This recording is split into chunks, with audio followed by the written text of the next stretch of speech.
seminar topic is social media marketing, and our presenters are going to give us some tips and tricks that small business owners can use specifically for their Facebook and Instagram pages. Harned, he's a business coach with the Kentucky Small Business Development Center based here in Paducah. He and I have been wanting to do this seminar topic for a while now, and so I'm grateful that this came together as one of our seminars that we're offering during our Small Business Month celebration. He will introduce his colleague, Phelps, from the London, Kentucky SBDC a little later. But first, I have to say thank you to our seminar sponsors, F&B Bank and Lundberg Medical Imaging. These two businesses have been our sponsors for our seminar series for a number of years now, and so we're very grateful that they come alongside us and partner with us to do that so we can offer these programs to you at no cost. Ike Nichols is F&B Bank Market President, and I want to let him say a few words. Sure. Thank you, Carrie, and thank you again to the Chamber. And I appreciate everybody. It's a great crowd here. I see a lot of familiar faces, so appreciate everybody showing up at this fourth seminar. And quick reminder, one more left, June 7th at noon, so please mark the calendars for that too. So again, we appreciate you all, everything you do as small business owners and employees. And so I know Aaron's got some great information for you all today, so knock out your way and hand it over to you. Thank you all. Take it away. Thanks, Carrie. Thank you all so much for being here. We're really excited about you all being here today. So, like Carrie said, my name is Harned, and I am the business coach / center director for the Paducah SBDC. So, we're based here in Paducah, but we operate and cover the 13 most western counties of Kentucky. So, I've got an office located at WKCTC, but we're out and about meeting with clients in McCracken, Callaway, Carlisle, Crittenden. I'm all over the place. I'm a little bit everywhere. So I want to talk just for a minute a little bit about Kentucky SBDC, who we are and what we do. So many of you all may not be able to be familiar with SBDC. So we use the acronym SBDC a lot, but it stands for Small Business Development Center. We are the state's only accredited technical assistance provider for small business, So we work with people who are looking to start small businesses, with existing small businesses, with people wanting to transition and sell their business. Really anywhere on the business life cycle, we provide technical assistance to people who are involved in small business. Our organization has been active in the state of Kentucky for over 40 years. One of the best things about our program, and probably the thing that gets recognized the most, is our program is funded through a partnership between the Small Business Administration, the University of Kentucky, and then additional partners throughout the state of Kentucky. These additional partners throughout the state of Kentucky, along with the SBA and the University of Kentucky, allow us to provide our program at no cost.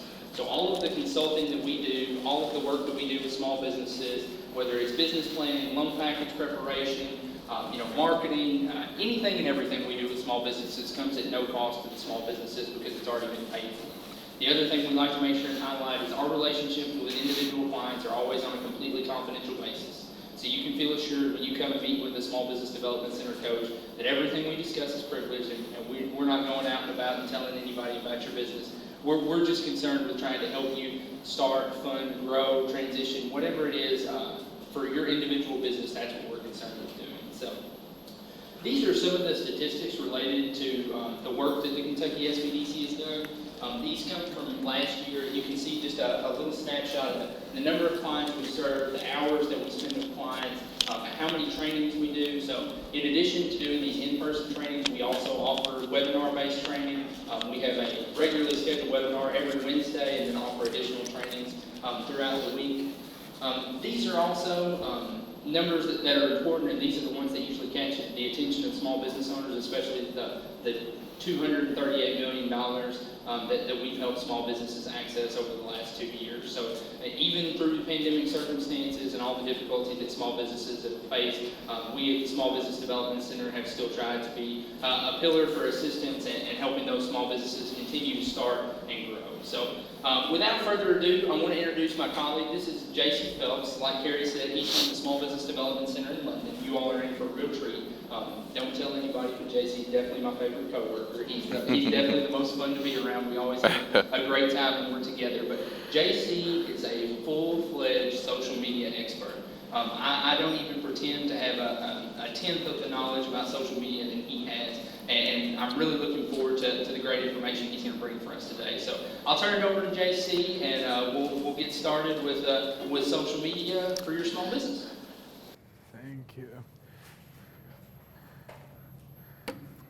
Hi, everyone. Thank you all for coming. I have to confess, even though I work with Kentucky Tourism a lot, this is my first time in Paducah in my life. And I'm from Russell County, so Lake Cumberland area, so it is a little haul, but I did also grow up on slow time, so that helps some. I'm actually gonna pick this up because being 6'4", that kind of adds to it.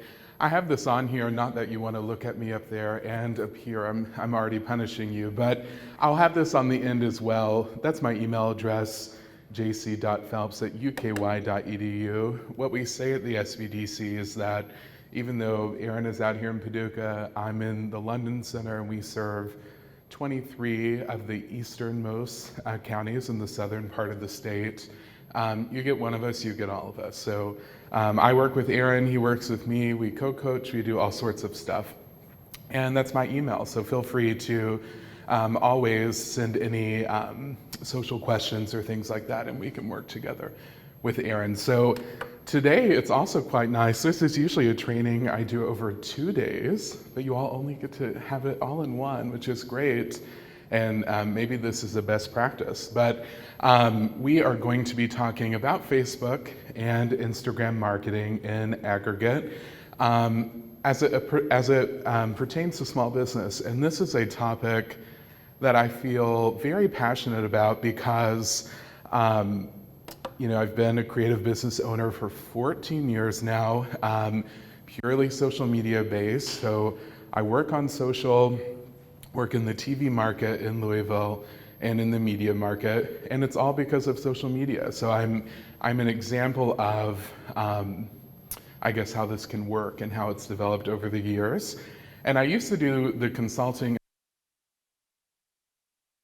year 3 here at the SBDC, and it's wonderful to be able to do this in the public sector, and we couldn't do it without our partners. So even though I'm a creative, I'm gonna lay out the table of contents, I'm a type A person, we're gonna talk Facebook marketing. And in Facebook, specifically the topics we're gonna talk about are the maximization of your profile, and that shocks a lot of people. And also, before I go on with the camera, am I moving too much? I'm kind of a dancer when I talk. So profile maximization, we're gonna talk about consistency in your posting, analytic reasoning, and even though I love math, I won't bore you too much there, boosted posts and ads, the mapping of your audience and tips and tricks. Similarly to Instagram, you'll see those same things, but a few more. So we're going to talk about the profile. We're going to talk about something that a lot of people call tribe mentality, your consistency, your analytics, paid advertising, but we're also going to talk about engagement, which is something that's very unique to Instagram as opposed to Facebook. And then 2 things that I heard, like kind of from the field, that you would like addressed, and we're going to talk about is, we're going to talk about growth tips, and we're going to talk about responding to messages. This is a question we do get pretty often, and how you can be a responsive business on social. So we'll kick off with Facebook, and we're going to start with profile maximization. So this is who I bully, and it's because I love them. They're the biggest supporter of my own business, but Kentucky Tourism, this is an unbiased entity, so we can talk about them here. But I have a few things about their profile here that I want to point out. And this sounds simple, but actually the first thing I do when I get an SBDC client and they say, I want help with social, I say, okay, this is a dirty word, but I'm going to audit you. I'm not going to audit your taxes or your finances, but I'm going to go all through your website. I'm going to go through all your profiles with a fine-tooth comb. And I'm going to start by saying all of the wonderful things about them, and then we'll talk about pivot points. And profile maximization, or the setting up of your profile, is base level, right? This is beginning, but there is actually a science to it. Number 1, I want you to look at the circle photo, which is your profile photo. A huge mistake is that a lot of people in their logos, they have too many words, right? And we want brand continuity, so I would like for you to use the same logo as much as possible. But if your business organization name is huge, if there's a lot of words in it, I do recommend having a commuted logo that you use just for social. Very obvious here, just KY representing KY Tourism, but on Facebook you can click this and make it larger. On Instagram you cannot. So what you don't need to do is make the assumption that someone will click it and see what your logo is. And if they can't recognize it or recognize the words, it's not serving its purpose, right? The other thing I want to say here, and this is actually maybe one of the biggest errors I see in the profile photo, is that cover photo. You'll hear me talk about profiles as real estate, and this is, in my opinion, the most important part of your real estate, is this top part, because it's what we see first, right? So instinctively it has the largest eye count on it. What I often see in small businesses around the state is that your logo and your cover photo will tell me the same thing, and that's a huge error. I don't particularly want to see your logo in your cover photo. Maybe that could be the case if you're a solo entrepreneur and your profile photo is of you. That would be an exception.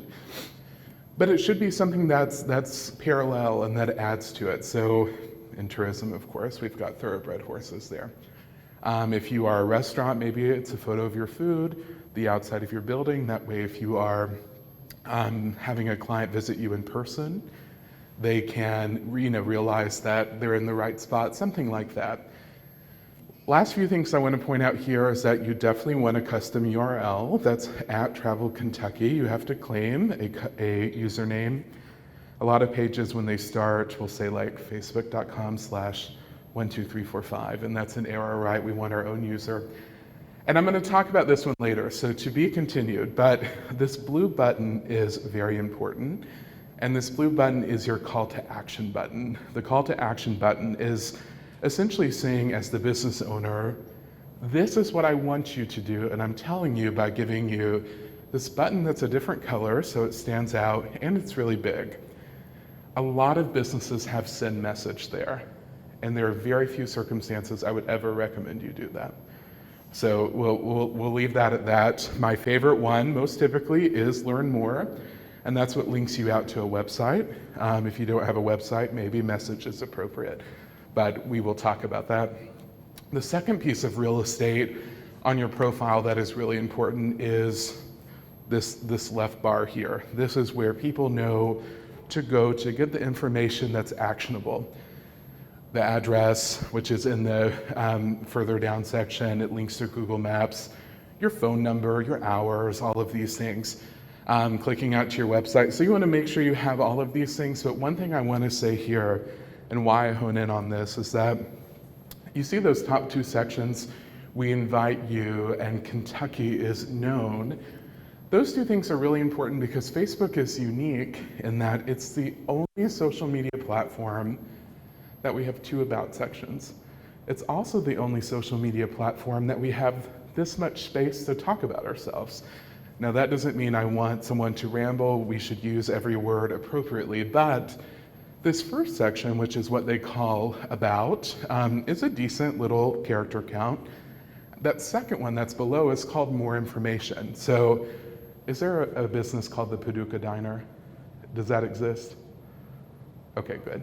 Okay, so that's going to be my example, and that's usually what I do in communities, but I want to make sure it doesn't actually exist. The Paducah Diner. So if we were right here on the top, it might be something like the Paducah Diner is Paducah's choice for 24/7 food and the best fried chicken, this side of 65, whatever it might be. This second section is where you have more time to elaborate about your story. Are you family owned? How many years have you served the Paducah community? Multi-generational, where you source your food, things like that. So they shouldn't say the same thing, kind of like the profile photo and the cover photo, they should play off of each other. But this is the only platform you actually get the chance at the very top of your profile here to talk about yourself. So one thing I often do with clients at the SBDC is revision of copy, right? And that is really important.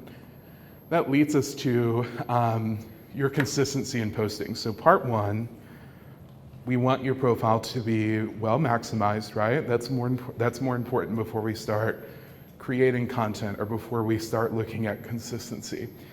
This is the question I think I get the most, and I may say that 6 times in this presentation, so you can rank them on your own, but this one is very common. It's consistency. Someone says, JC, how often should I post? Well, it would be really nice if there was actually an answer to that, but let me give you what I know is true. So on the blog, which has been my main source of income over the last decade plus, I have been a part of Facebook creator cohorts. I've been out to Facebook in California, now Meta, different things, and they have sponsored different things with me. And one thing that was abundantly clear when I went out there was about consistency. Now, this may not seem that groundbreaking, but like 4 or 5 years ago, this shook me to the core.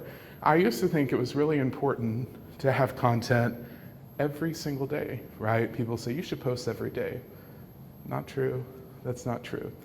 And what's true is that you should post as frequently as you can if it's good content, if it's content that builds your brand, if it's content that maybe is actionable and would lead to a sale. But you should not post every day if you don't have quality content to post every day. If you read studies online, they'll say 2 times a week, 3 times a week, 4 times a week. You define that for yourself, but here's what's important. In social media, the success is largely based off this nasty word there in the first numerical divination is the algorithm. I love math, I was just telling you that, but I won't bore you there.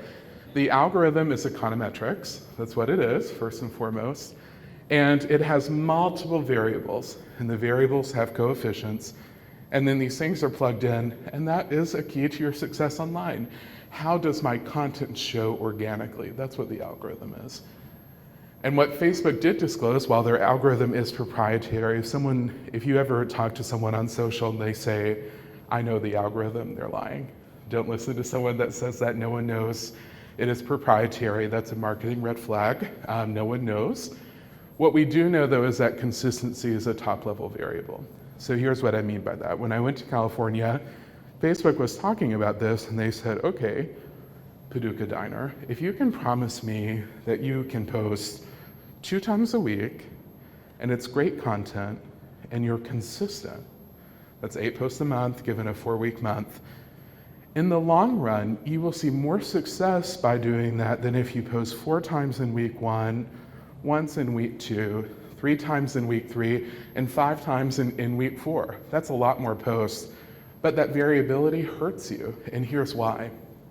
Facebook, at the end of the day, sells user experience, right?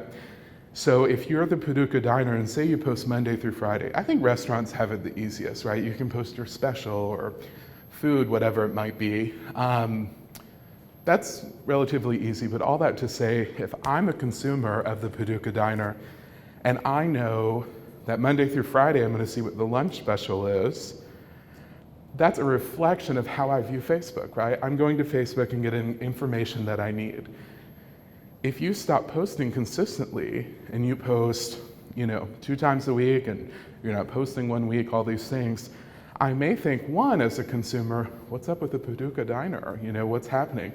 But what Facebook also knows is true is that I'm now, as a consumer, finding less value in the time I spend on Facebook. That could lead me to spending less time on Facebook, and user time spent on Facebook is what they sell to advertisers.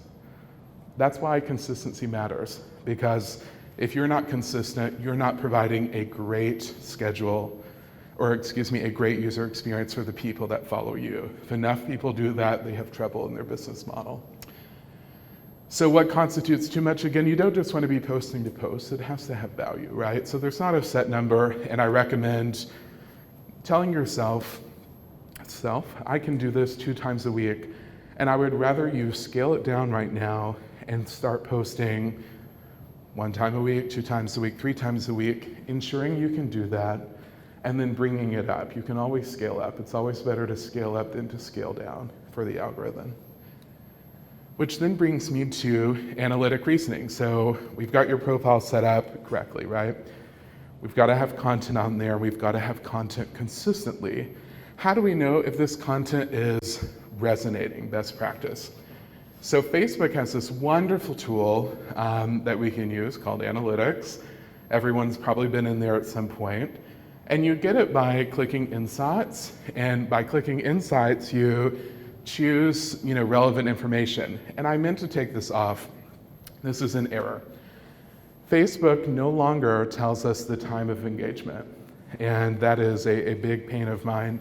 We'll talk about that in Instagram, so do ignore that. But I have a couple visuals for you here. This is a chart. You can see this all of the time on Facebook, right?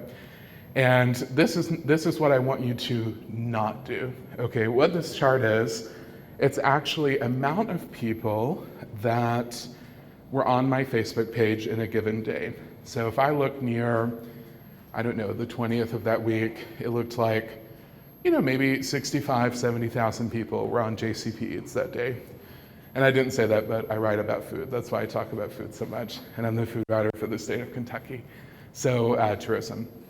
So I could look at that and say, great, 70,000 people are on there in a day. That's wonderful. So what, right? Are they the right people? That actually doesn't mean anything to me. You will see lots of charts like this, and this is maybe a retraining or a reframing of mind, how I want you to look at this. This is my actual analytics, and I want you to look at your analytics in this way. 81% women, 19% or 18%, it says men. That makes sense. And I'm looking at my age divide here. It looks like the majority of my followers are between 25 and 54, and that's a pretty widespread, right? And that's okay. It's 21 to 18, but this is how I want you to look at this. If I told you when I was starting my business that my target customer actually is a woman that is, 45 to her 50s, to her 60s, whatever it might be, your analytics actually shows you who exactly is on your page, right? What can you do with that? You can do two things. You can either, one, validate that you're hitting the right person, or two, you can tell yourself, I'm actually not hitting the right person. So what do? I reevaluate my target market. It's okay to change your target market. Sometimes we're not right in the beginning.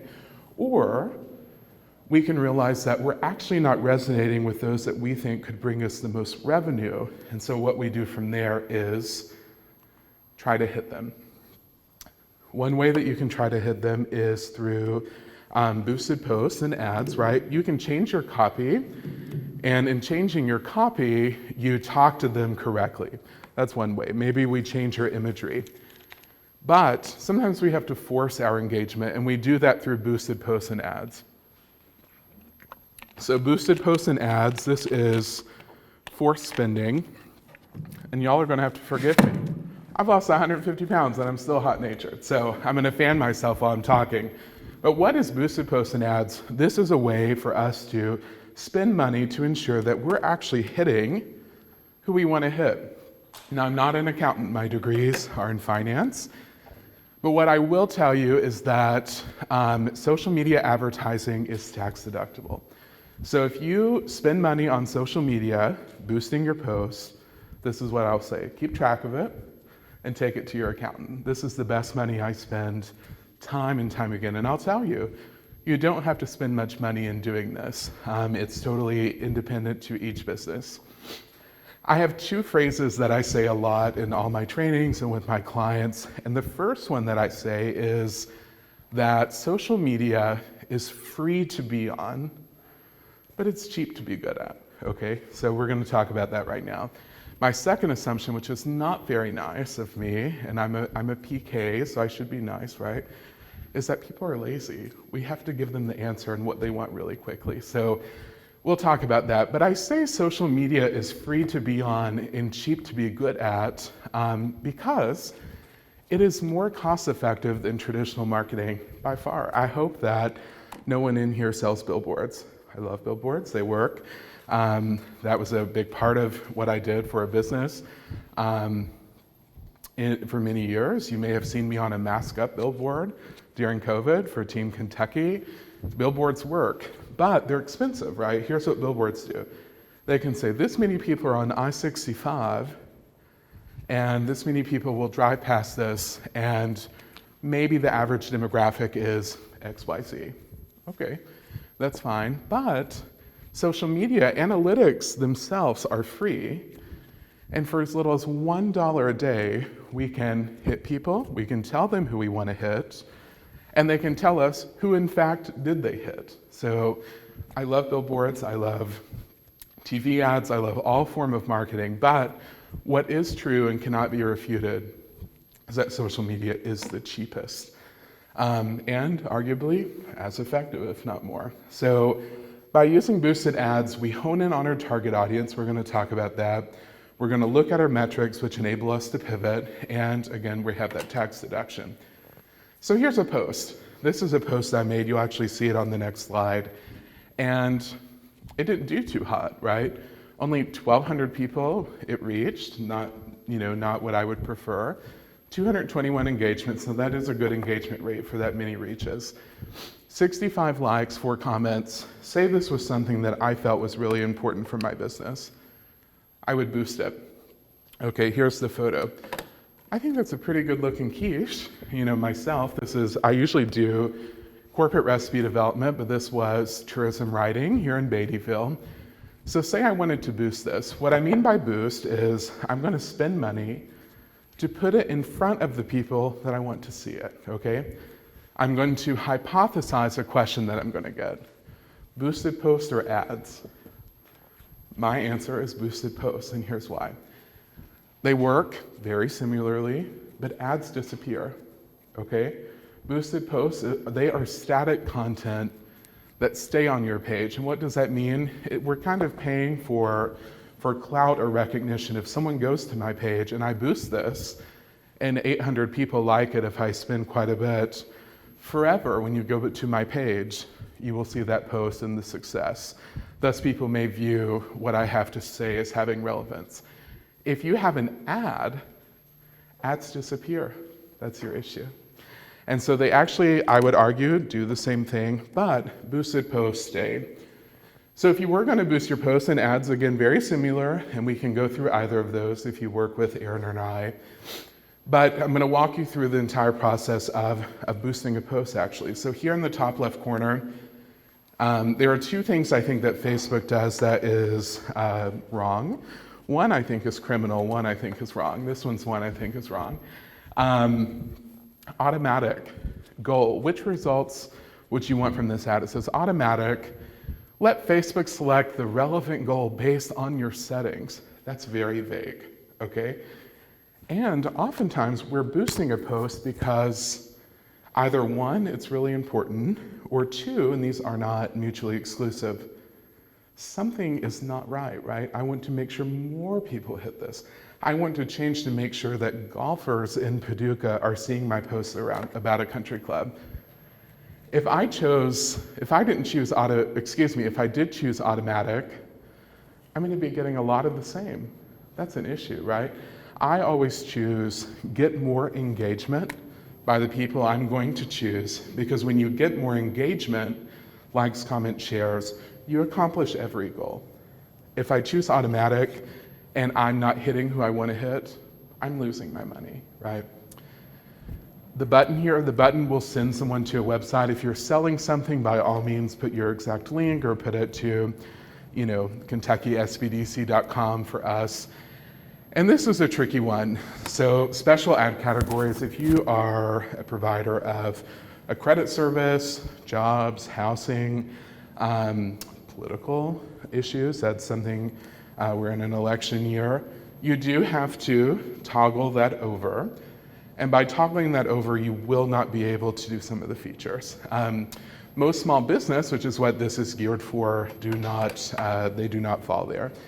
But I will say, be sure that you are adhering to that, because if Facebook finds out that you were talking about one of those special categories and you didn't flag it, your page can be taken down. So just a little warning there. What's really important here is this audience, okay? We're gonna talk about audience mapping, so I'm not gonna hone in on this too much.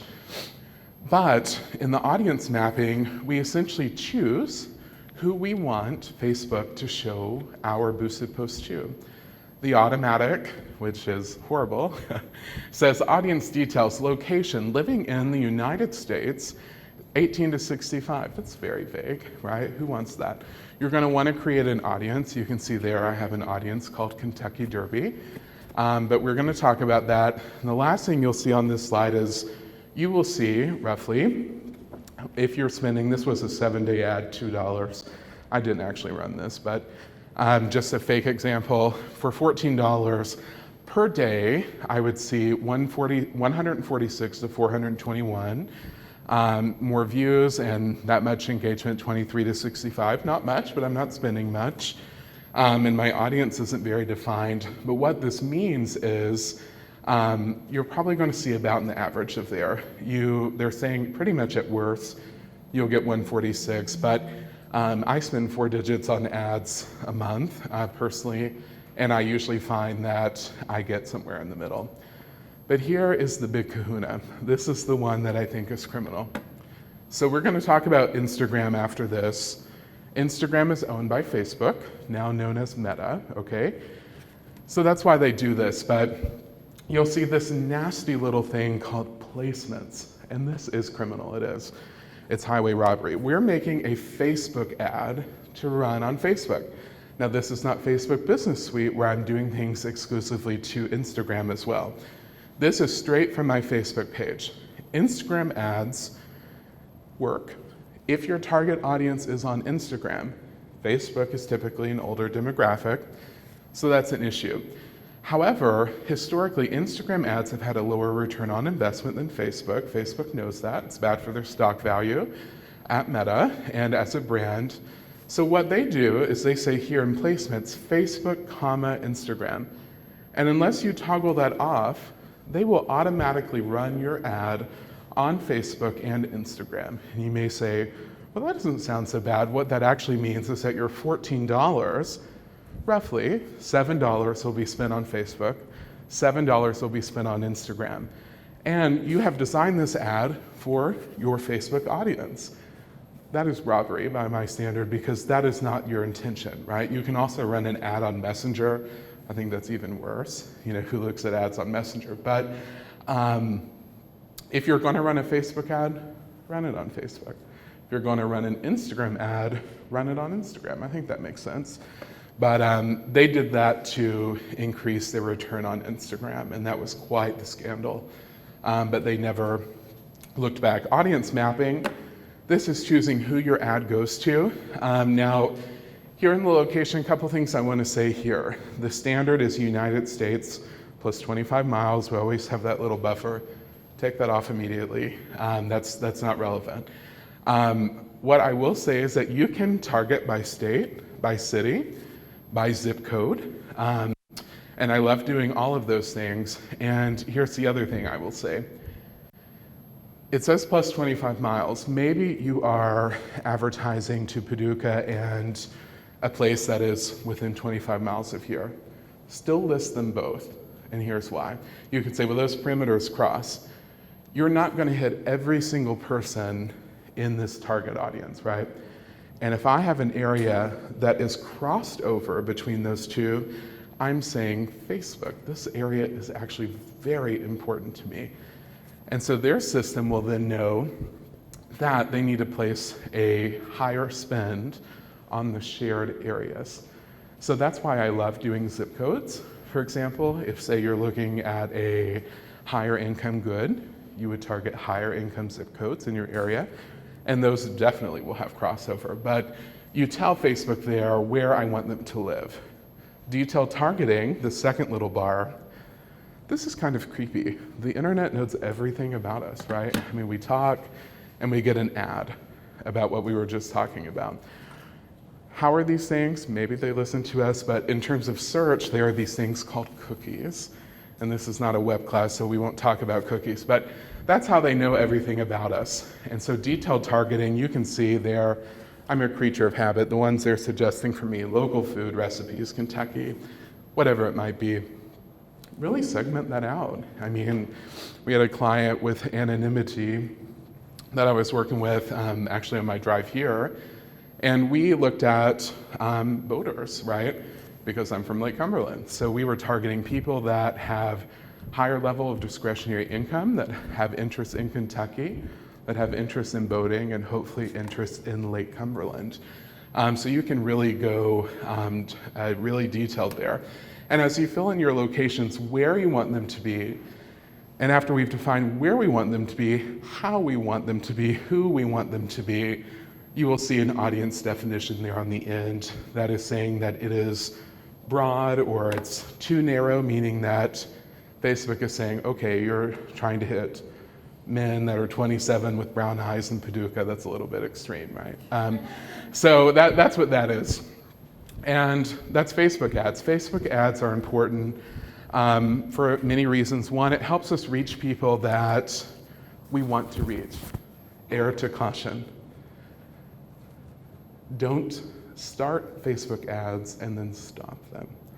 Consistency in posting is very important, right? We were just talking about that. This is how Facebook makes money. Now, this is off record, even though we're being recorded.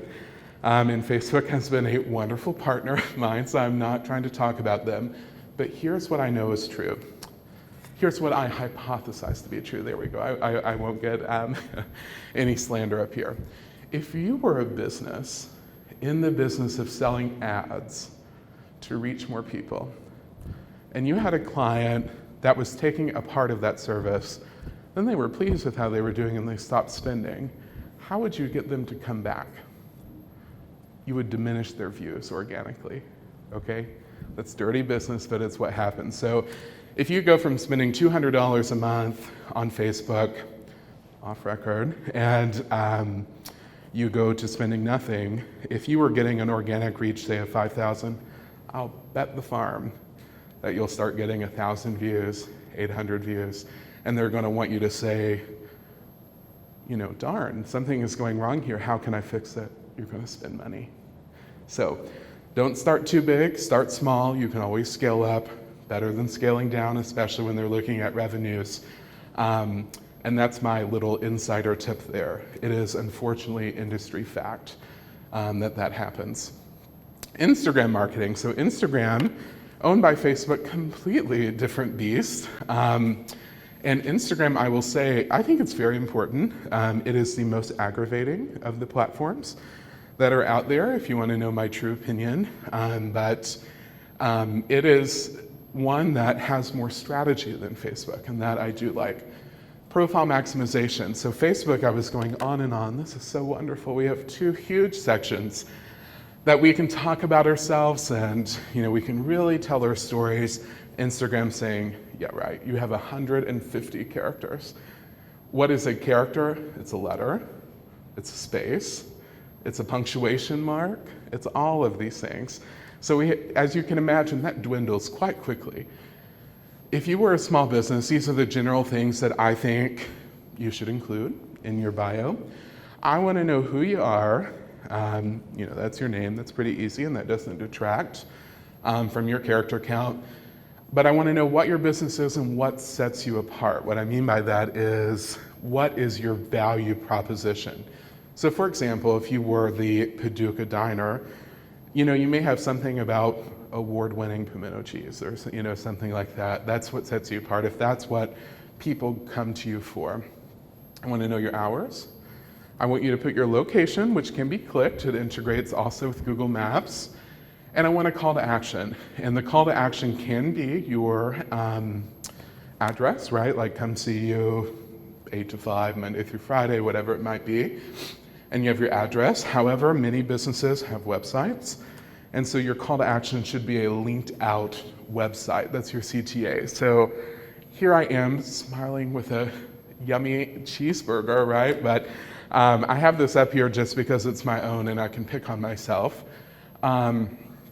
But what is important here is that I am not a typical small business. I'm not listing my address because I love all y'all, but I don't want people showing up to my house, you know, that's a little creepy.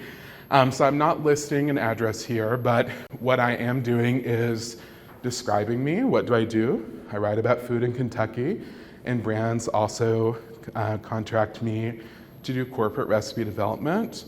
For example, some recipes you see on the Kroger cold and hot bar I can't tell you which ones, but many of those have been developed in Lake Cumberland, let's put it that way. That's the main thing that I do. Where am I located? I have a home in Louisville and I have a home in Russell County. It's more glamorous to say Lake Cumberland though. They're like, Russell County, where is that? So that's why I say Lake Cumberland. One call to action is my email. Please reach out to me if you wanted to. Another call to action is my publicist. And then I have my email address. So mine looks a little bit different, but this is what I wanted to say, kind of the flow of it. I'm trying to hit those points within the parameter of my own business. Now, I have this slide here very intentionally. In the grand scheme of things, like people that do what I do, I don't have that many followers. 38,000 is pretty good, I guess, but there are people with multiple zeros on it after me, okay? And this is not my main platform. My main platform is the site, which just hit its 600,000th email subscriber, which is really exciting. But I've done it for 14 years. But I say this because I can look at another influencer and I think, geez, they have 3.8 million followers. I only have 38,000. You might look at this number and say, I only have 3,800, I only have 380, I only have 38. We're taking off the zeros. And while we're going to talk about growing a little bit, you might be surprised to hear me say, that is okay. And here's why it's okay. This is not an original term of mine. This is one person that's talked about it, Sprout Social, but it's what's called tribe mentality. I don't want you to worry about your numbers. I have been on Instagram. Okay, let's go back to the story. I was a blogger, and when Instagram wanted people to come over to Instagram, they incentivized us to go over, okay, the old school people. So I was essentially paid to create an Instagram account. I've been posting on there for like 10 years. And I only have 38,000 followers. That's really not that great if you think about it. However, I don't really care, and here's why I don't care. You can have a huge audience that doesn't convert. And then it doesn't matter. It's a vanity metric. That's all followers are, right? I want small businesses to start small. I don't want you to come into a meeting with Aaron and I and say, I've got to have 20,000 followers. You may never hit it, and that's just fine, because I want you to establish relationships with those that will actually convert into a paying customer with you. I want you to engage with them. And if you do this, I do think conversion and sales come, and I also think your following will grow, but it will grow with the correct people. So followers do not equal success. I can promise you that. There are people with fewer followers than me, I promise you, that make more than I do. And I know for a fact, because I also work on the agency side, that I make a lot more than people with 6-digit followers. It's all on how you run the business. So establish a tribe. Don't worry about that number. It's vanity. Consistency in posting, because there's so much to talk about. I'm not going to hone in too much on this because it's the exact same. It's that same argument that I just gave you about the consistency on Facebook, where it doesn't have to be a huge number, but it needs to be consistent for that algorithm.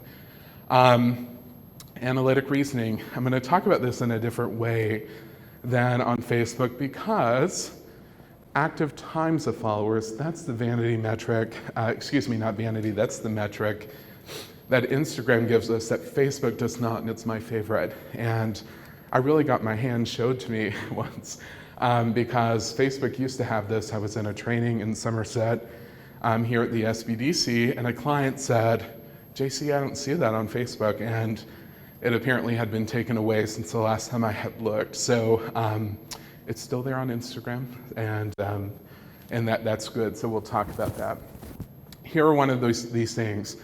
You can pull up your analytics if you want, and you can look at these metrics and say, great, right? You're not analyzing them. This is my own. 35% of followers are in Louisville, followed by Lexington. Russell Springs and Jamestown coming in with almost 4,000 people. I'm from a county of less than 12,000. That's some serious hometown love, so I'm grateful for that. And then Bowling Green. I need to see Paducah up here, come on. But all that to say, you could look at this and say, great, that's my audience. How I want you to look at this is I want you to say, Is Paducah number one, or do I want my next market up to go higher? If so, we have a revisiting of strategy and maybe a revisiting of how much we spend to hit the right people. So look at these and say, is this actually where I need to be? Similar to Facebook, you'll see here that you can see your age range. I want you to look at this and not say, my followers are on average 25 to 34. But if we analyze it, we may say, actually, that's a little young. I want someone with a little bit more discretionary spending. So I really want to hone in on 35 to 44. The question then becomes, how do we hit 35 to 44-year-olds? And also don't forget to look at all of these things. Instagram typically lends itself to be a younger platform. And what's interesting here, for example, is that my 65 plus audience is almost as big as my 18 to 24, right? But the things that I write about typically require discretionary spending, so that makes sense. But I want you to look at these things very, very actively. But I say actively on purpose because this is the big kahuna, most active times. If you're telling me, JC, I have the capacity to post 2 times a week, 3 times a week, whatever it might be, I don't want you to just post Monday, Wednesday, Friday, because that's convenient for you. I want you to post at the time that Instagram tells me for free via my analytics that the people that have had eyes on my posts, they have seen my posts and are most active with my post. Okay, so there's 2 ways that we can look at this. We can look at it from hours, we can look at it from days, and you should look at it from both. This is hours, and I actually wish days came first, but nevertheless, we'll go about it this way. Our bottom chart here, we're going from midnight to 11:59 p.m. essentially. And this is also, I think, a really bad representation. I really need to choose a different graphic here, but if I look at this bar graph, what this tells me is that people on my page on Friday are active roughly the same from 9 a.m. to 9 p.m. Chances are you're not going to see that level of a 1. So what you would do here, technically this 6 to 9 range is slightly higher, so pretend it were even higher than it is. That would tell me, by looking at this, that if I'm going to post on Fridays, I should post between 6 and 9 p.m., right? What's more interesting, I thought I had 2 in there, so let's reverse that. If I press days, this bottom bar would read Monday through Sunday. I would then look at those bars and say I was going to post 2-3 times a week. I would choose the days that have the highest bar, right? Those would be my days to post, and guess what? It could be Friday and Sunday. You might be really surprised. After I chose those, I would go into each of the individual days, look at the hour by which is most popular in the day. That's when I would post. So if you read an article online saying the best time to post is 10 a.m. on a Wednesday, red flag. Not true. That's aggregated data. And someone can make a statement saying this is via industry the best time, but the Paducah diner may be very different than the London diner. And you need to operate what's best for Paducah. So that's what that is. This is a very philosophical question, but what is a hashtag? I like to talk about this because we're going to talk about engagement here in a few, but hashtags on Facebook don't amount to a hill of beans. I mean, they just really don't mean anything. But hashtags essentially are ways for potential customers to find your business. They're descriptive keywords. Oftentimes, most importantly for small business, they are locational. They identify within those parameters, and they're also a searching mechanism that we can use. This is a really text-heavy slide. Please excuse me and accept my apology here. But here's an example of a best practice of a hashtag. You get up to 30 hashtags, okay, that you can use. You don't have to use 30. If you Google an article, they'll say 13 is the best number. Not necessarily true. That's aggregated data. But here's what I do know. Oftentimes, if you are the Paducah diner, you're going to have hashtags that will stay true or relevant for every single post. A lot of people, myself included, will take those hashtags, save it into like the notes on our phone, and we'll copy and paste. However, you have to customize them. Why? Because if you use the same hashtags on every single post, that will be flagged as robotic or spam-like. And what that means is it will look as if this account is being driven by artificial intelligence. Instagram, much like Facebook, sells user experience, and they want the user experience to be authentic. So you could use the same 8, 9 hashtags, that's fine. But if you're the Paducah diner and you're posting about fried chicken, have fried chicken hashtags, or pimento cheese, that's an easy way to customize it. But be sure you don't use the same ones, because robotic nature is a negative factor for the algorithm. But here's an example of what you might want to do. When people research hashtags, or if someone comes to the SBDC and they're like, I've done hashtag research, what do you think? And say they want to blog, and they're using hashtag blogger. And they say, this hashtag has 50 million posts attached to it. You should never use that one, because your post will never be seen. It's going to be lost in the mix, right? So you want to use hashtags that are more medium-sized, ones that you could actually have a chance of showing up in. And an example there is, if you are a bridal boutique, instead of saying hashtag bride, because what are the chances that the bride that's searching hashtag bride, which is used multiple times a second, they're going to be located in your market, all of these things. It's not going to happen. You're not going to convert hashtag Kentucky bride. Now we're talking, right? These are brides that are saying, I'm in Kentucky, I'm looking at weddings in Kentucky, and they could convert to your business. Same with food, Kentucky Proud, great hashtag, right?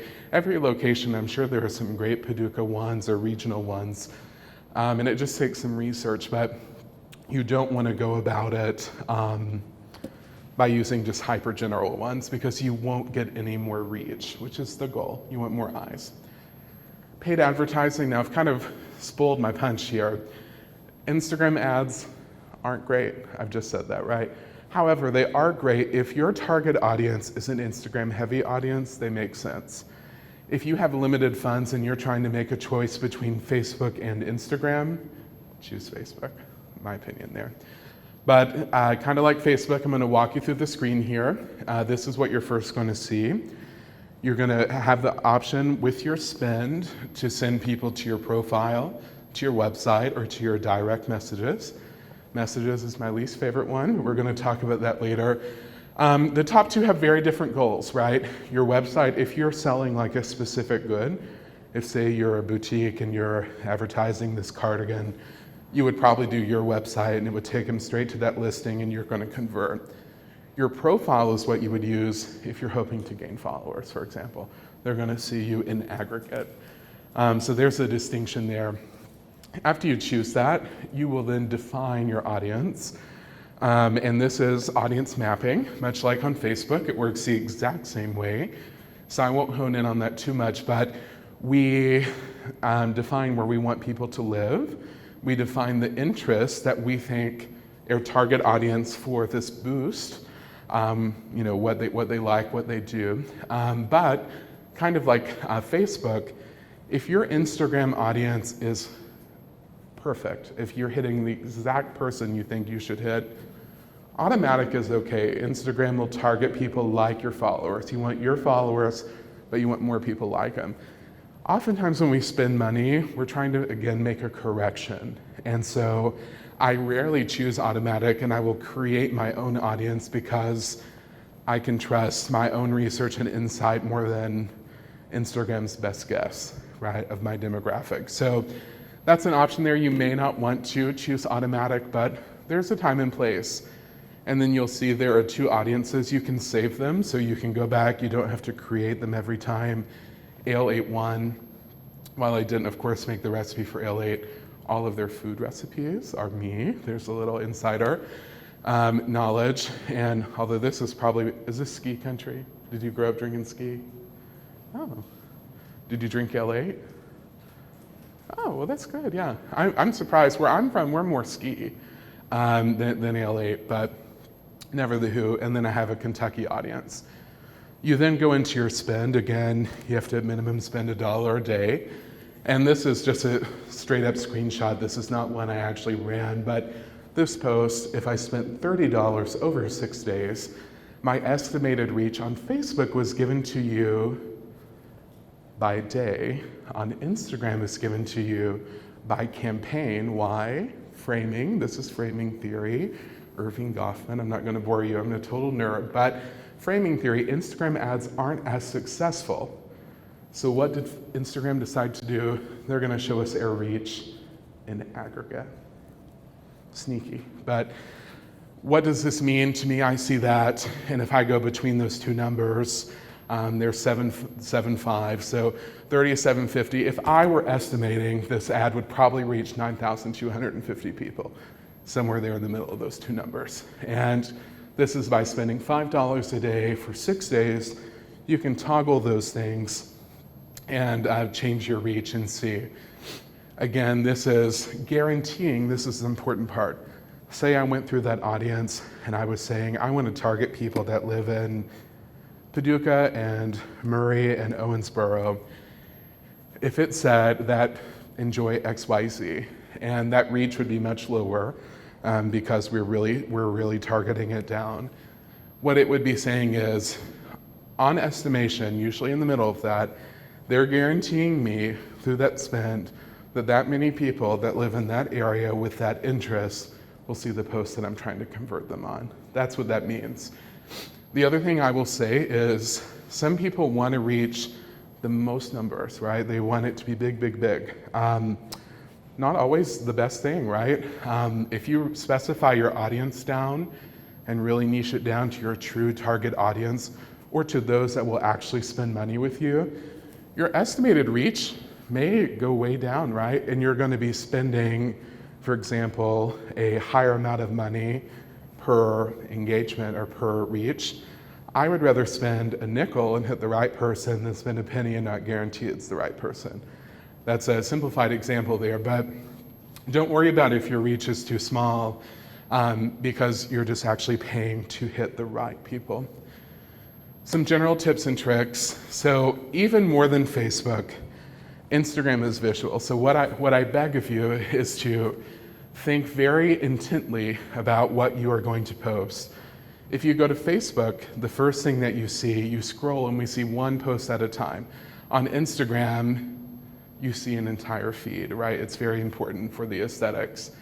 I don't want to see text graphics or announcements. That's oftentimes not the best. There are exceptions to that rule if your organization is purely to promote.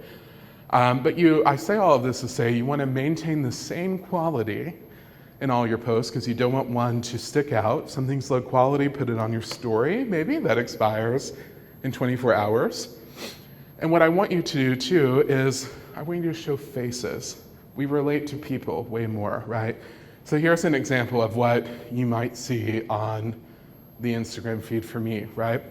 And like yum, butter and soup and a sloppy Joe and strawberry brownies. I mean, it looks pretty good, but even though I don't like photos of myself, I want people to remember, hey, this is the JC in this JCP Eats.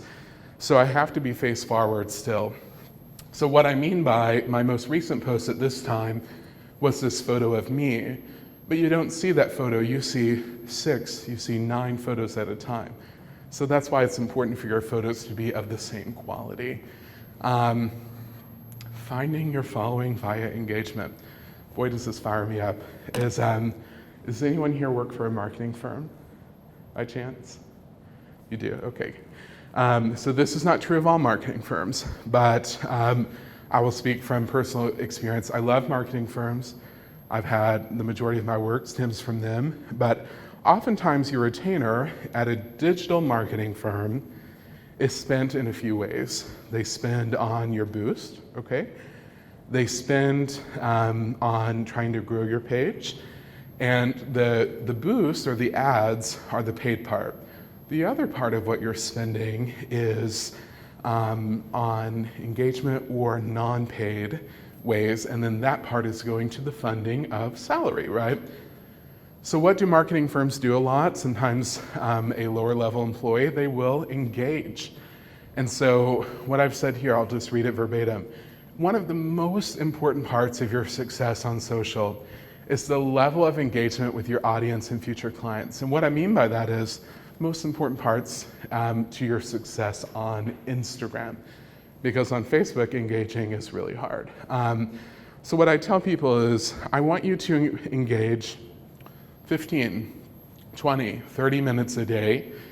And what do I mean by engaging?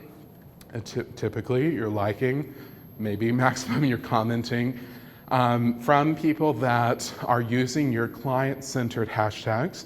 For example, if I were a Kentucky restaurant and I were interacting with hashtag Kentucky Proud, if something looked good, I may interact with that post, and then they might say, Paducah Diner liked my post. Who's the Paducah Diner? They click over, and you may have converted a customer. But my favorite way to do that is to search geographically. And that would be, for example, searching Paducah as your location and liking people that have told you for free, hey, I'm active on social media, and I'm also telling you I am right here in Paducah, so they could be a customer of yours. And this is free. So here's an example of places that say I may target. And I use this intentionally because targeting is seasonal at times, right?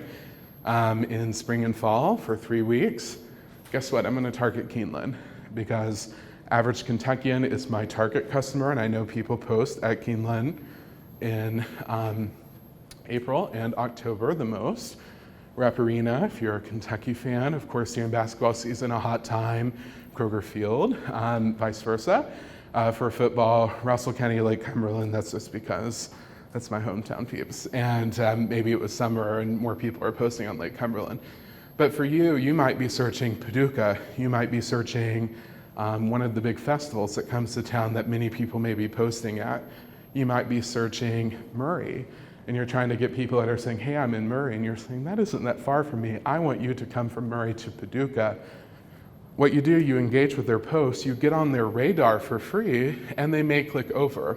How does that work? If you like, someone's profile and a post that they have, and they see, again, Paducah Diner, they're like, who's Paducah Diner? If you click over, at minimum, if they click, you have a profile impression. If you have followed up well and you have good content, they may say, I might be interested in going here sometime. Maybe they screenshot and they're going to come back to you. Maybe they'll return a like to your profile. That's great, that's engagement. Maybe they're so compelled by your content that they want to keep up with you and they'll follow. These are the types of things that can stem from this. But why this is important is we're again putting our face forward at no cost to you, with the caveat. Be careful with who you engage with. If you're representing a business, don't engage with a photo of someone that appears to be a minor. Don't interact with posts that are inappropriate, that are foul or grotesque or are provocative or things like that. It's very easy to, in this engagement world, to get into the scroll and you're like, scroll, like. Well, then you've done something that you may not be professionally proud to be associated with. That's the nicest way of saying that. So making sure that it is a target customer. An example, if you're searching Paducah, Kentucky, you are a restaurant in Paducah, Kentucky, you would maybe like all the photos that either look of someone's age of your target customer or people that are already posting food, okay? From the field, a couple things I just wanted to address and anticipating big questions. Someone asks me often, how on earth do I grow, right? And it's easy for me to stand up here, and if you added my platforms together, there's like 750,000 followers. You could say, well, how did you grow? I may say, well, 14 years is a really long time, right?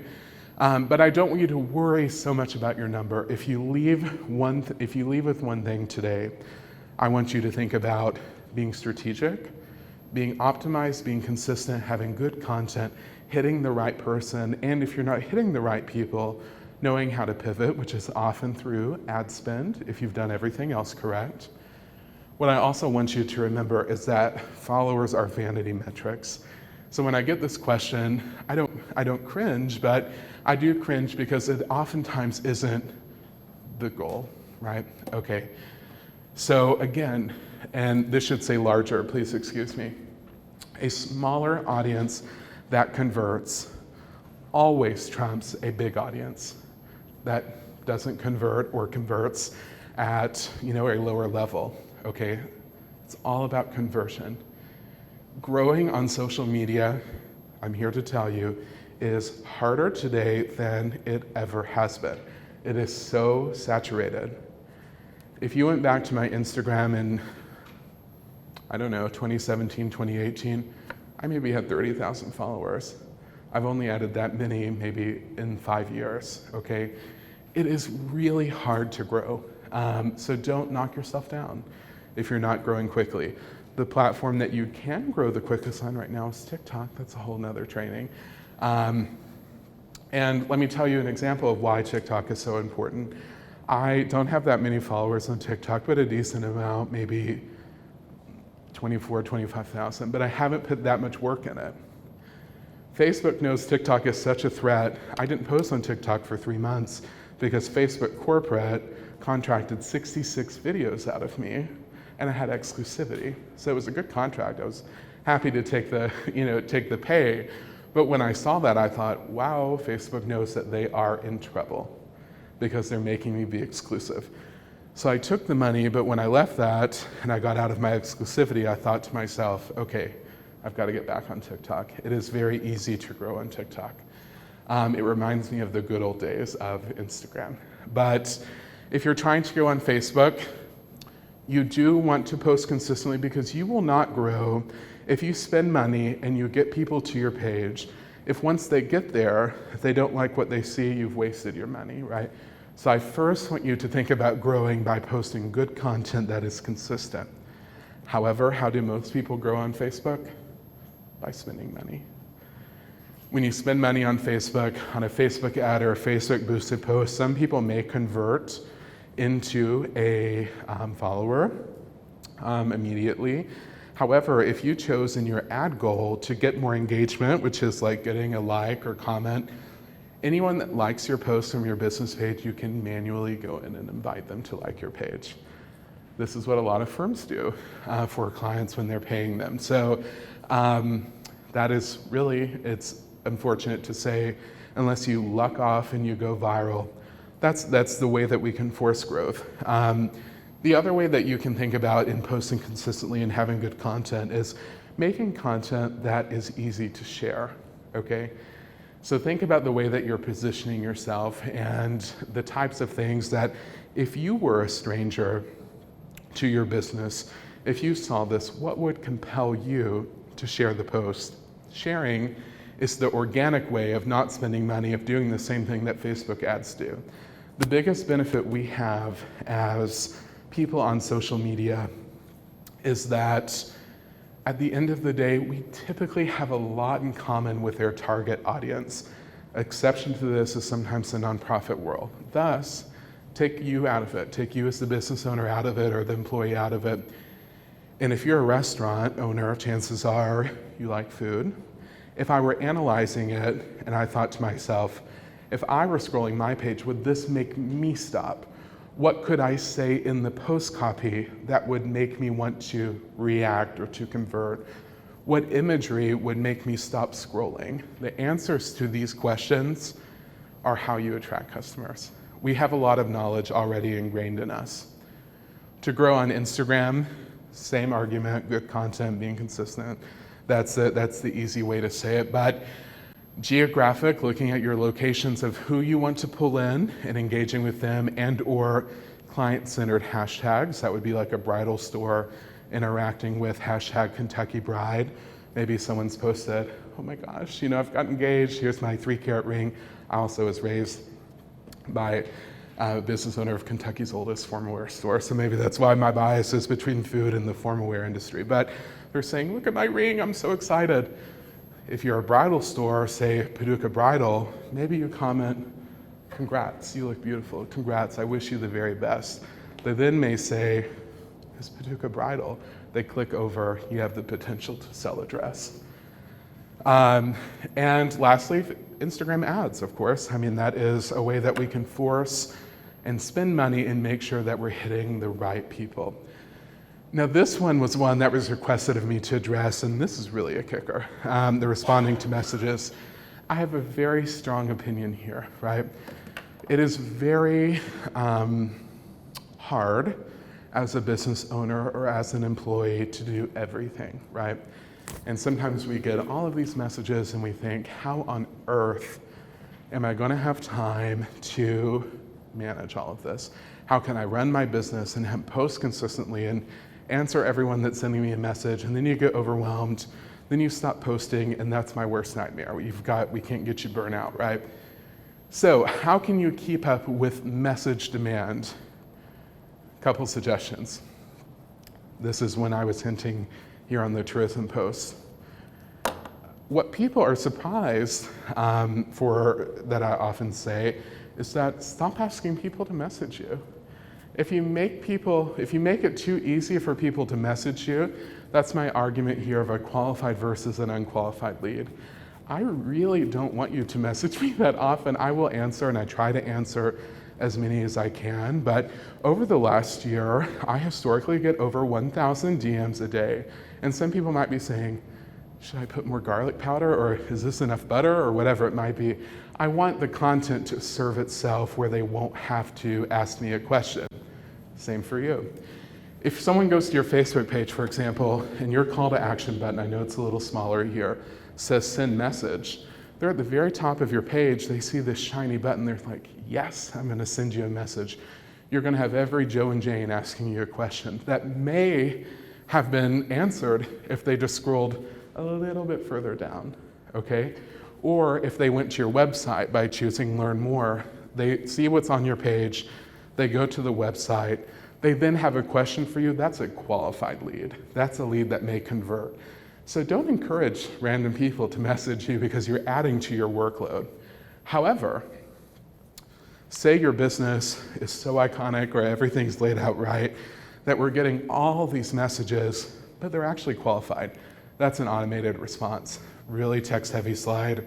I do apologize. So you can get this through an easy Google, but here's what I'll say. You can set up automatic responses. This is not my recommendation unless you're to the point that it's necessary. Why? We all say, we call our credit card company Amex.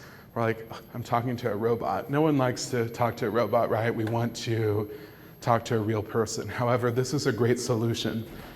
You do this through going to the settings tab, then messaging, and during a messenger conversation, and you set up your automated responses.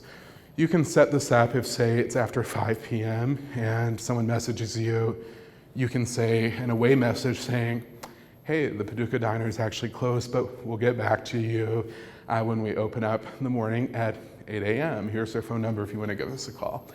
You can do instant replies. Sometimes these are kind of robotic sounding. All of these are instant in a way, but some are kind of grossly instant.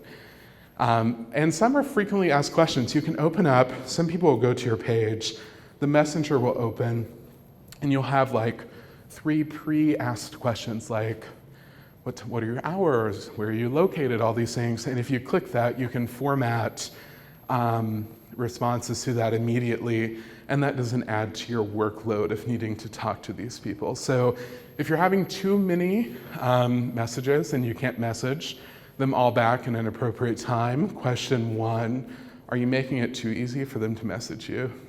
And part 2, if you truly are getting that demand, how can you manage it? And you can do it through automated responses. You can also do automated responses on Instagram through DMs, and you can set that up through Facebook Business Suite. That is less common, but it's an option. So I hope you all will have questions, but what I want to remind you all is, and I'm not just saying this because he paid me to say it, but Aaron really is a wonderful asset, and he lied and said that I was his favorite coworker, but Aaron is really wonderful. He's one of our best coaches in the state, hands down. He's on a specialized team that I lead, and he is a very valued person to us at the SBDC. So I truly don't say this everywhere that I go, but you all are very lucky to have him, and so please use him. What you can also do is that there are many things that Aaron does that he can run circles around me, and if we're talking websites, if we're talking SEO, branding, PR, social, I can probably do that better than Aaron does, right? So what we do is we co-coach.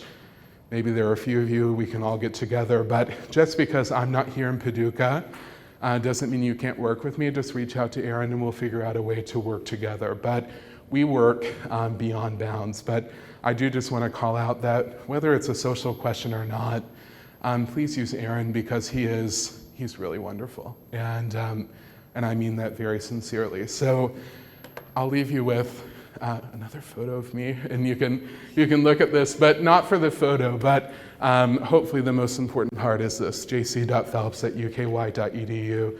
You can always reach out to me, and we have people ask questions all the time, and I'm happy to answer questions about financials if that's need be, but if you have a marketing question, please email me because this is what I love talking about. So your email is always welcome, and I will get back to you within one business day. There's my automated response for you, because sometimes I do get a little overwhelmed with email.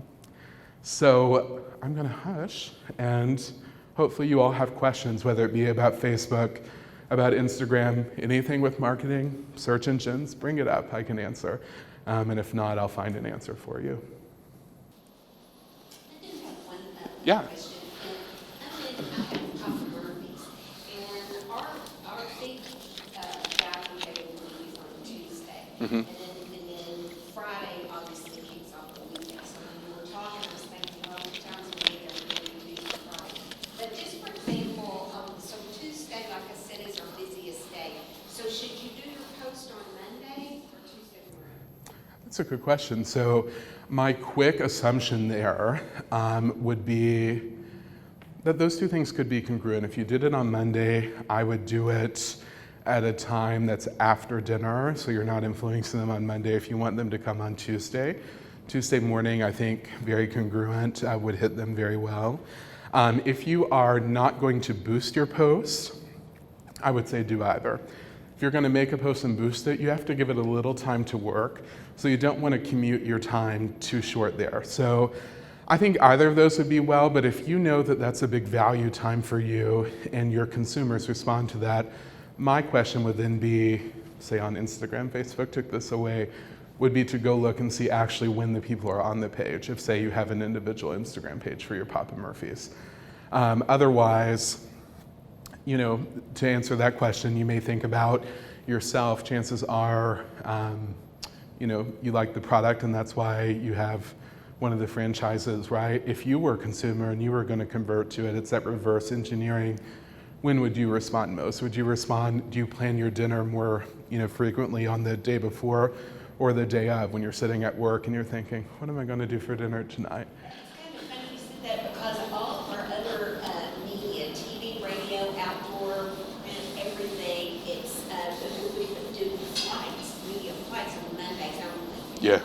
You know, we have such limited resources, so that's why I'm just kind of curious with something like this that is just something you have in your hand. So I didn't know if you had like a. You know, it's hard to say without looking at your analytics. If I were to off record say which one I think I would choose, I would probably choose Tuesday morning. Only because it's more actionable and you're giving them less time to convert and see something else and go to another restaurant. That's probably would be my first thought, but I don't think you're going to be in extreme error in doing either of those. And that's media flight, what you point out there. That is a great point. That's the beauty of social, is that we can react and interact on a much quicker basis. Your Monday media there, that's very common. But social gives us the opportunity to go Monday through Sunday. Yeah, you're welcome. Yeah. Oh, either one. So we're a nonprofit, small business sort of deal, and I use the planner a lot on Facebook, and I have it grouped with my Instagram. So should I be? So that's our question: is we're posting the same things on Insta and on Facebook. So should we always do that? Do we need to always have separate posts, in your opinion? We do HR for nonprofits and job searching, basically. And so that, we just don't ever know And now with the planner, it will give you like, oh, your best time to post is at 9 o'clock on Friday night, or, these really random times when we're closed. So do you go ahead and post at 9 o'clock on Friday night when you know nobody's back in the office until 8 o'clock on Monday?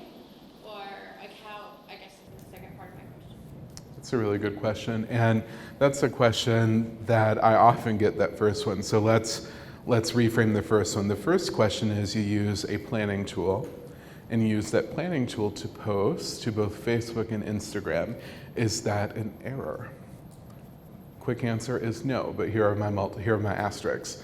I have very strong opinions of planners. I'm a very opinionated person. Maybe I've said I have a strong opinion multiple times.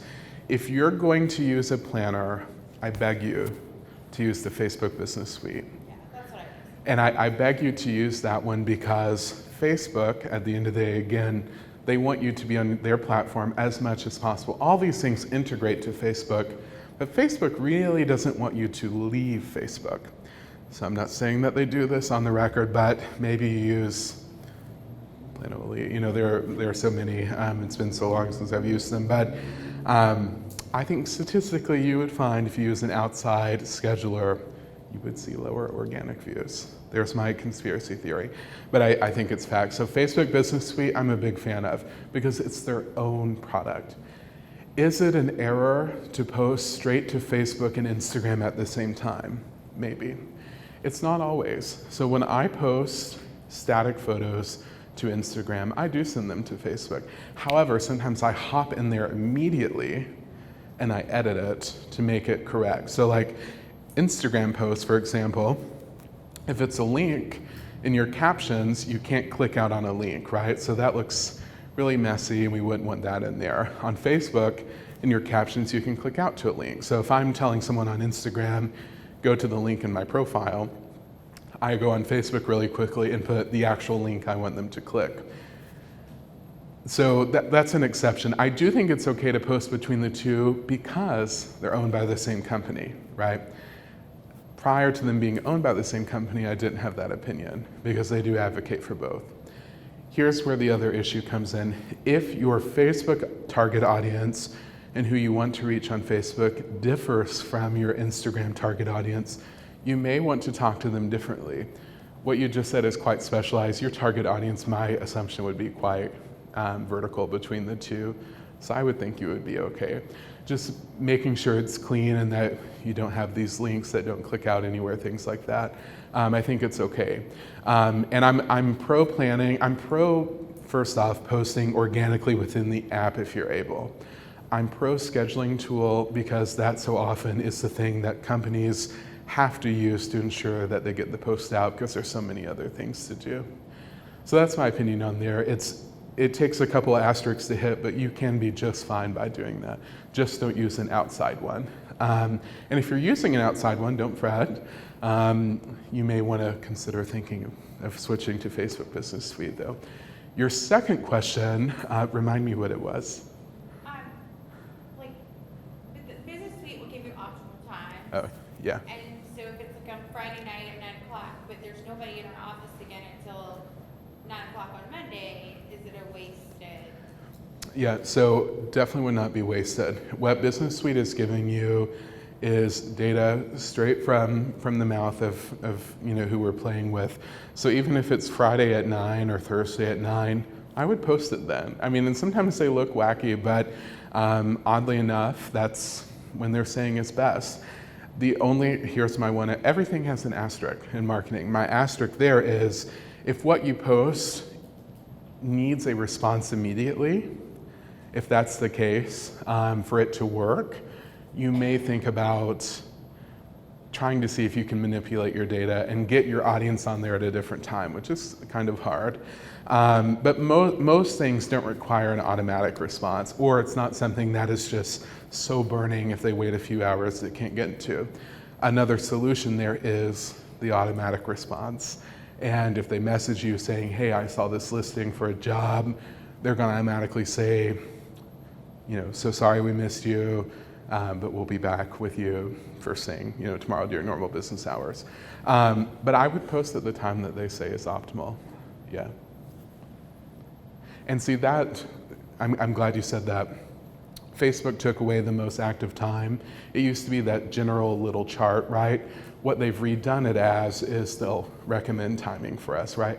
I liked the chart for an overall view. It was much easier, I felt, to do that and to analyze day by day. But if you're scheduling a post, they will tell you like, hey, think about X time.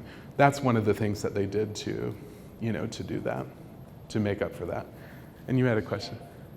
I love that. That's why we should, if you have a question, you should always ask, because so often we have the same ones. Okay, to jump off what Wendy was saying, I'm able to go in Meta and it allows me to schedule a post. Mhm. Like I wanted, so I set it up when I want it in there, it shows Facebook, it shows Instagram. I hit save, it never happens. Like it never goes out at that scheduled time, or when I go back and I look at the calendar, where it shows what I've done every day, it doesn't even appear that it's in there. So am I doing something wrong? I mean, if you're, the caveat there, even though it sounds simple, is, any action that you take in the business plan or on Meta, of course you do have to save. If you are saving, that's a question maybe above my pay grade, but here's what I'll tell you. Facebook and Instagram customer service does not exist. They do not exist. And they're robots, they're really hard to get a hold of, and so you may be, has this been a long-term issue or a recent issue? Well, I've only tried to do it a couple of times. The first time I was new to on the whole social media with the business. Right. But then I feel very familiar in the suites and posting, and so I tried it again. And I thought, okay, maybe there was a button I didn't click. Mm-hmm. But nothing. And you can even go back in, and there's a place that if you have, I forgot what it is about, saved and you're gonna post later, or whatever, you can go back and view that. Right. So I went back in. And it's not there. I've never seen that happen, but here's what I'm gonna offer you. If you would, I was about to say how to do it on a Mac PC. If you would take screenshots of each process that you're going through, right, from initiating the post to scheduling the click, and walk me through like an email, or we can hop on Zoom, that's fine too. But if you want to email that to me and let me see your click through, and I can see if there is a fall through, because I've never heard that happening, but after all these years, I ain't putting, I won't put nothing past them, we'll put it that way, so it could be an issue. To go out like later on. Oh yeah, I schedule, but I've never had it not go through. And so that's the scary issue there for me. I don't schedule as much as some, but I do schedule a certain amount of posts monthly, and then I go in organically. I'm kind of a hybrid model. I do some scheduling of like steadfast content, but then the stuff that's very of the time or trending, that I make in the moment. So if you can work at a hybrid model, I think that's kind of good. But because sometimes scheduled content can be repetitive, right? We're going in there, we're typing it all at the same time. So if you can go in there organically and say something in a different way, or that's exciting, sometimes that benefits you. Yeah. Yeah. Well, I actually have two questions. That's okay. So I'm gonna sneak in a second one. But, first you mentioned earlier, that example that it was a good engagement to, reach ratio. So my first question is, what, in general, what is that ratio? Mhm. Let's look at, how many people should we strive to engage with our posts, very little we reach? That's a great question. And does your second one play off that? Okay, so I'll answer that one first. So what I'm about to say is going to shock you. Industry standard for people, let's back up. Engagement with businesses sometimes is hard. We can be interesting as all get out, but at the end of the day, you're still a business or you're still an organization. And that is innately less interesting than an individual that's framed in our mind for whatever reason. Engagement levels are not typically that high, so I can't give you an exact number, but let me tell you about firm life. If you're looking at a large level influencer, most large campaigns look for an engagement rate of 3%, that's not much. Now, by engagement rate there, I'm talking about like ratio. There's many engagement rates that we can talk about. Sometimes we look at a 3% rate. For a business, this is what I would say. If you could hit a true engagement rate, meaning people expanding on it, liking it, commenting, that aggregated number that we so often see, if you could hit like 10%, I would be really happy consistently. 10, 15, the smaller your audience, the higher your engagement rate has the potential to be. If you have a really big audience, you're gonna see that number go down and down and down. So asterisk, depends on how big you are. If you're a small account, I think you can easily reach 20, 25%. That post that you saw there had like a, roughly 18, 19% engagement rate, and that is really high for me with the size following. So it does depend on the size of your audience, but if you're teetering below 3, 4, 5 as an average small business, I see issue there. But don't expect if you have 200 followers, people are like, I'm not getting 100 likes or 100 clicks. You're not going to in the long run. It will eventually level out.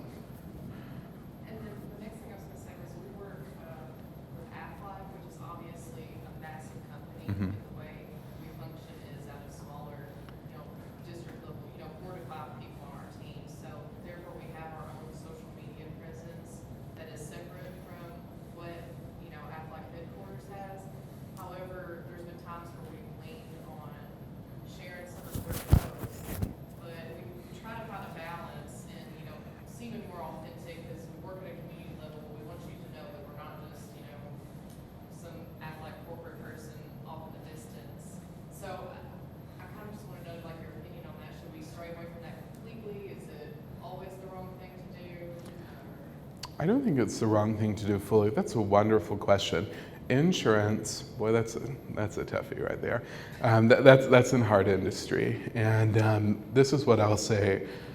These larger conglomerates by which there are local level entities of, they do have someone in their marketing department that's kind of like me, and they're developing this content and they're saying, we know you have a lot to do, here it is for you, here's some canned stuff.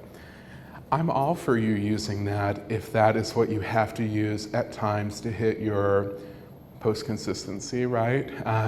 But if you're trying to post 3 or 4 times a week and you're using something like that 2 or 3 times, I say just post less. Generally speaking, I would like the majority of your content, majority we could say maybe is over half, to have local flair, because that canned content will not resonate. What it can be, though, is an algorithm pleaser, and saying that, hey, such and such Aflac office, they're actually active, they're sharing something, they're trying to be of value. So you can check the Facebook box there, but what you're not checking is actually consumer value, because people are probably not clicking out on it in high rates just because it looks canned or it looks corporate.